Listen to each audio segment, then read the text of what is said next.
Well, Hollywood handed out the Oscars last night for the best film of the year, along with many other awards. Jonathan McNeil is the manager of the Neon. He joins us this morning with a review of the awards. Jonathan, thanks so much. Long night for you at the Neon. You guys hosted the Oscar party last night. Right. No surprise with 12 Years a Slave. That was, have you seen a front runner like that in recent years? You know, certainly it was one that people were talking about, you know, since it premiered in the fall festivals. Everyone was kind of talking about it. But, you know, it definitely had some question marks along with it. You know, would they go more Hollywood and go with something like Gravity? Mm-hmm. And I think in giving the Best Director Oscar to Alfonso Cuarón, they were kind of giving a little bit to both. Very powerful movie here, and it is.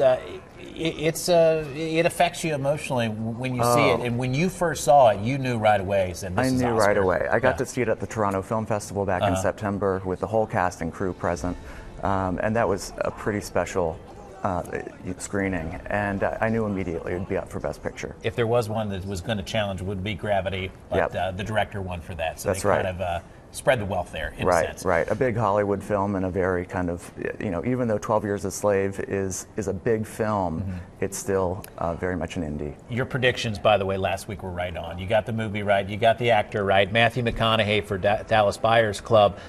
He was a lock for this, in your opinion, right? Right.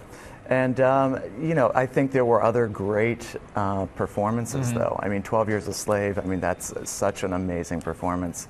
But McConaughey, I think, was kind of sweeping. I guess when you lose awards. 50 pounds, you deserve the Oscar. You already are getting a nomination. Physical appearance, though, that often wins for people, doesn't it, when they physically change themselves? It certainly gets recognition. All right, let's move on to someone who was recognized, and you said this last week as well, Cate Blanchett.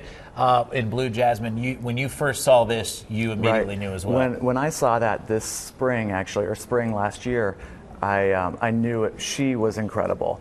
And when we opened it at the Neon over the summer, I told our audiences that if she wasn't nominated for an Academy Award, we were canceling our Oscar party. So, you were that sure. So I was certain, and it held true. I mean, it was really a great performance. Is that one of those movies that the early release didn't affect it at all? Because usually it's these later release movies that get the nominations, right? That's true. It is.